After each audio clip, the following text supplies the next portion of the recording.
오늘은 마가복음 6장, 7장 읽겠습니다. 마가복음 6장은 예수님을 영접하는 자들과 거부하는 자들이 등장합니다.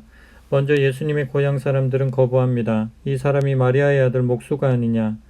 그들은 예수님을 경멸하였고 그의 능력과 교훈을 무시했습니다. 이처럼 극단적인 배척이 있는 곳에서 예수님은 아무 권능도 행하지 않으셨습니다. 헤롯 역시 예수님을 거부합니다. 그는 자신이 죽여버린 세례 요한이 다시 나타났다고 두려워합니다. 그는 자신의 권위와 영광에 취해서 하나님의 말씀을 들을 귀가 없었고 사람들의 시선을 뚫고 말씀을 행할 용기도 없었습니다. 그러나 예수님을 받아들인 사람들도 있었는데 그들에게 예수님은 풍성한 능력을 행하셨습니다. 오병이어의 기적으로 먹이셨고 바다를 잠잠케 하셨습니다. 그리스도의 은혜는 항상 그 자리에 있습니다. 우리가 마음을 열고 그분의 은혜를 간구하면 놀라운 생명과 평강이 십자가 아래에서부터 쏟아져 들어올 것입니다. 반면에 고집스러움과 완고함으로 끝까지 거부하면 야곱과 같이 힘겨운 인생을 살게 될 것입니다.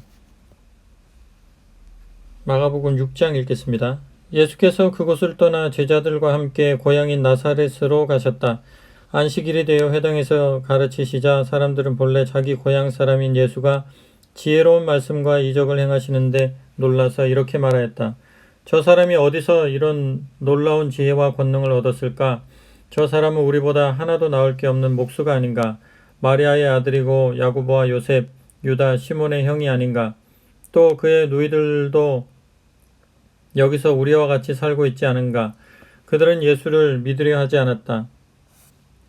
예수께서는 그러한 고향 사람들이 안타까운 듯이 예언자는 어디서나 존경받지만 자기 고향과 친척과 자기 집에서만은 존경받지 못한다고 말씀하셨다. 그리고 거기서는 그들이 믿지 않기 때문에 다만 몇 사람의 병자에게만 손을 얹어 고쳐주셨을 뿐 아무 이적도 행하실 수 없었다. 예수께서는 그들이 믿지 않는 것을 보시고 이상하게 생각하셨다. 예수께서는 여러 마을을 두루 돌아다니시며 가르치셨다.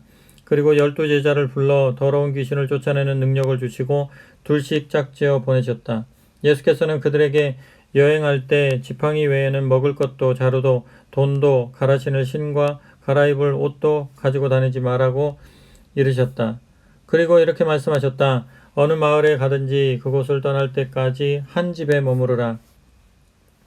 어떤 마을이든지 너희를 환영하지 않거나 너희 말을 듣지 않거든 그곳을 떠나되 나올 때에는 그들에게 경고하는 표로 너희 발에서 먼지를 떨어버리라. 제자들은 길을 떠나 만나는 사람마다 회개하라고 가르치고 많은 귀신들을 쫓아내며 병자들에게 기름을 발라 낫게 하였다. 예수께서 이적을 베푸신 소문이 온 사방에 퍼져나가 마침내 헤롯 왕의 귀까지 들어갔다. 헤롯 왕은 예수를 세례 요한이 다시 살아서 돌아온 것이라고 생각하였다. 그래서 그가 그런 이적을 행하시는 것은 조금도 이상할 게 없다고 말하였다. 어떤 사람들은 예수를 옛 예언자 엘리야가 다시 살아온 것이라고 말하는가 하면 또 위대한 옛 예언자와 같은 새 예언자가 나타난 것이라고 말하기도 하였다. 그러나 헤롯은 아니요 내가 목을 벤 요한이 죽은 자 가운데서 살아난 것일게요 하고 말하였다. 전에 헤롯은 요한을 잡아다가 옥에 가둔 일이 있었다. 헤롯이 동생 빌립의 아내 헤로디아를 아내로 삼자 요한이 헤롯에게 그 일은 옳지 않다고 바른 말을 하였기 때문이다. 헤로디아는 요한에게 앙심을 품고 그를 죽이려고 하였지만 헤롯의 동의 없이는 어쩔 수가 없었다. 헤롯은 요한을 의롭고 거룩한 사람으로 알아 그를 두려워하여 은근히 보호해주고 있었다. 게다가 자기에 대한 요한의 비난이 몹시 괴로웠지만 그의 충고를 늘 마음에 받아들이고 있었기 때문이다. 그러던 중 마침내 헤로디아에게 좋은 기회가 왔다. 헤롯은 그의 생일날에 대신들과 천부장들과 갈릴리의 귀인들을 청하여 잔치를 베풀었는데 그 자리에 헤로디아의 딸이 나와서 춤을 추어 헤롯과 거기 앉은 모든 사람들을 기쁘게 하였다. 그러자 왕이 소녀에게 무엇이든지 네가 원하는 것을 말해보아라. 나라의 절반이라도 달라면 주겠다 하고 맹세의 말을 하였다. 소녀는 나가서 자기 어머니 헤로디아에게 무엇을 달라고 하면 좋겠느냐고 물었다. 그러자 헤로디아는 세례 요한의 머리를 달라고 하라고 시켰다. 소녀는 급히 왕에게 돌아와 세례 요한의 머리를 쟁반에 담아서 주십시오 하고 청하였다. 왕은 마음이 몹시 괴로웠으나 많은 사람들 앞에서 한 맹세를 어기는 것도 난처한 일이었다. 그래서 경호원을 보내 요한의 목을 베어오라고 명령하였다. 경호원이 감옥에 가서 요한을 죽이고 그의 목을 쟁반에 담아다가 소녀에게 주자 소녀는 그것을 자기 어머니에게 갖다 주었다. 요한의 제자들이 이 소식을 듣고 와서 그 시체를 거두어다가 장례를 치렀다. 사도들이 여행에서 돌아와 자기들이 행한 일과 가르친 것을 낱낱이 예수께 말씀드렸다. 그러자 예수께서는 그들에게 여기를 떠나 잠시 한적한 곳에 가서 쉬자고 말씀하셨다. 너무도 찾아오는 사람이 많아 제자들과 조용히 식사할 겨를조차 없었기 때문이다. 예수와 제자들은 배를 타고 한적한 곳을 향해 떠났다. 그러나 많은 사람들이 그것을 보고 사방에서 달려나와 해변길을 따라 그곳에 먼저 가 있었다. 예수께서는 배에서 내려 많은 군중이 모여 있는 것을 보시고 그들이 마치 목자 없는 양처럼 측은히 여겨져 그들에게 많은 것을 가르쳐 주셨다. 저녁 때가 되자 제자들이 예수께 와서 말하였다. 모인 사람이 너무 많으므로 제각기 음식을 사 먹도록 근처 마을이나 농가로 보내는 것이 좋겠습니다. 여기는 외딴 곳이라서 먹을 것이 아무것도 없고 시간도 이미 늦었습니다. 그러나 예수께서 말씀하셨다. 너희가 먹을 것을 주어라. 제자들이 무엇을 가지고 먹입니까? 이 많은 사람이 먹을 만큼 사오려면 200데나리온은 있어야 합니다. 하고 말하자 예수께서 물으셨다. 지금 가지고 있는 음식이 얼마나 되느냐? 가서 알아보아라. 그들이 돌아와서 떡 5덩이와 물고기 2마리가 있다고 보고하였다. 예수께서 많은 무리에게 모두 앉으라고 명하시자 그들은 50씩, 100씩, 100명씩 때를 지어 풀밭에 앉았다. 예수께서 떡 5덩이와 물고기 2마리를 손에 들고 하늘을 우러러 감사기도를 드리셨다. 그러고는 떡을 여러 조각으로 나누어 물고기와 함께 제자들에게 주시며 사람들에게 나누어 주라고 하셨다. 많은 무리가 모두 배불리 먹었다. 그리고 남은 떡덩이와 물고기를 주워 모으니 12광주리에 가득 찼다. 그날 떡을 먹은 사람은 남자만도 5,000명이나 되었다. 그 후에 예수께서는 제자들을 재촉하여 배를 타고 건너편 벳세다로 가게 하신 뒤 혼자 남아서 군중을 집으로 돌려 보내셨다. 군중과 작별하신 예수께서는 기도하려고 산으로 올라가셨다. 날이 저물었을 때 제자들은 배를 저어 호수 한가운데로 나아가고 있었고 예수께서는 혼자서 무태 계셨다. 그런데 갑자기 역풍으로 제자들이 배젓기에 몹시 시달리는 것을 보시고 새벽 4시쯤 되어 물 위를 걸어 제자들에게로 가셨다. 그러나 예수께서는 그 곁을 짐짓 스쳐 지나려고 하셨다. 물 위를 걷는 예수를 보고서 제자들은 예수가 유령인 줄 알고 비명을 질렀다. 예수께서는 곧 제자들에게 나다 겁내지 말아라고 말씀하시며 그들이 탄 배에 오르시자 바람이 곧 그쳤다. 제자들은 놀라서 어찌할 줄을 몰라 했다. 그들은 바로 전날에 군중들에게 떡을 먹이신 이적을 보고도 아직 예수께서 어떤 분인지를 알지 못하였던 것이다. 이는 그들의 마음이 무뎌져 있었기 때문이다. 그들은 바다를 건너 게네사렛 땅에 배를 댔다. 그들이 배에서 내리자 거기 서 있는 사람들이 즉시 예수를 알아보고 인근 마을로 뛰어다니며 예수께서 오셨다는 소식을 알리자 사람들은 병자들을 들것에 누인 채 데려왔다. 마을이나 도시나 농촌이나 예수께서 가시는 곳이면 어디든지 사람들은 병자를 거리에 데려다 놓고 예수의 옷자락만이라도 만지게 해달라고 간청하였으며 만진 사람은 모두 나았다. 마가복음 7장은 바리새인과 이방인들을 비교하면서 새로운 역사가 열리고 있음을 보여줍니다. 바리새인과 서기관들은 장로들의 전통으로 하나님의 말씀을 폐합니다. 무엇보다도 말씀 그 자체이신 예수님을 향해 적개심을 드러냅니다.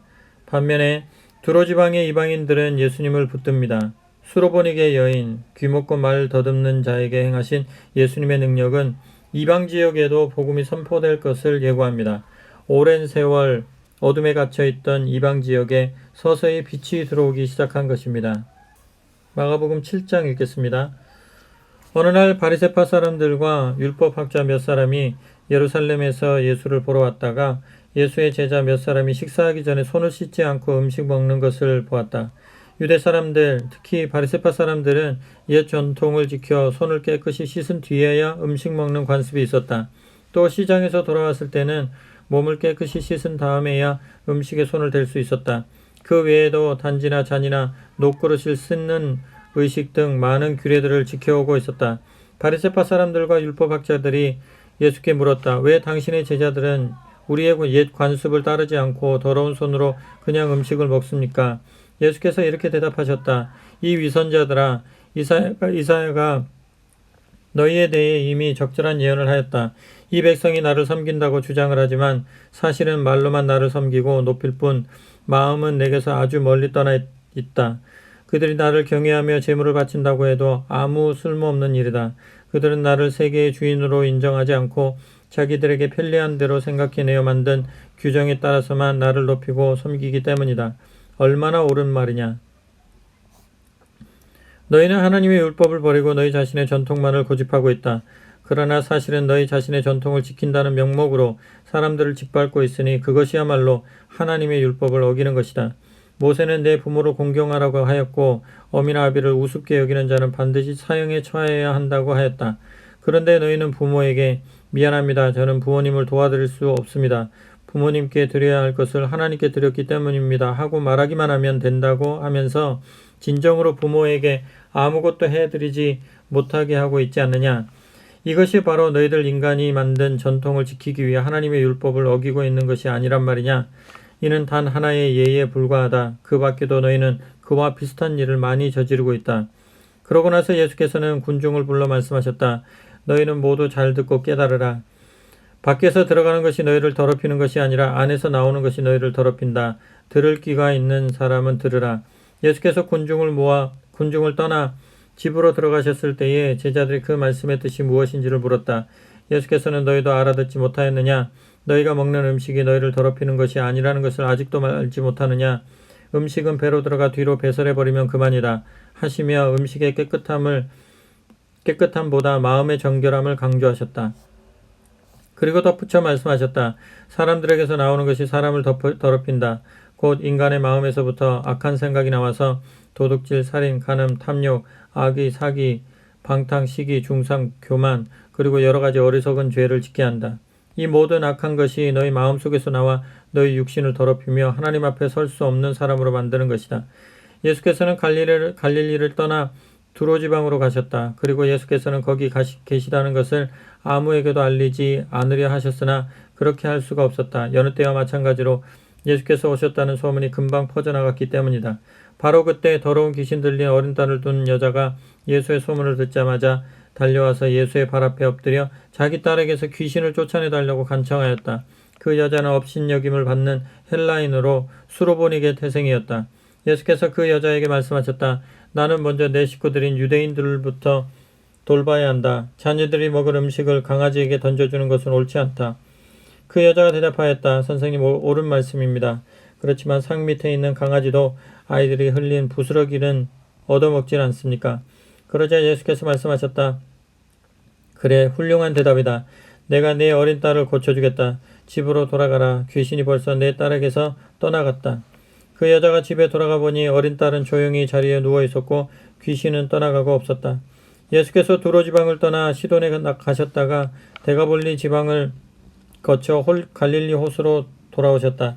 사람들이 귀먹은 밤 벙어리 한 사람을 데리고 와서 그에게 손을 얹어 고쳐달라고 간청하였다. 예수께서는 그 사람을 군중들 틈에서 따로 불러내어 손가락을 그의 양쪽 귀에 넣으셨다가 침을 발라 그의 혀에 대셨다. 그러고 나서 하늘을 우러러 탄식하시며 에바다 하고 명령하셨다. 이는 열려라는 뜻이다. 그러자 그 사람이 즉시 귀가 열리고 혀가 풀려서 완전히 듣고 말할 수 있게 되었다. 예수께서는 군중에게 이 소문을 퍼뜨리지 말라고 말씀하셨으나 엄하게 이르면 이를수록 사람들은 더욱더 그 소문을 퍼뜨렸다. 그들은 그 놀라운 일을 보고 그분이 하시는 일은 모두가 신기하다. 귀머거리와 벙어리도 낫게 하시다니 하고 경탄에 맞지 않았다.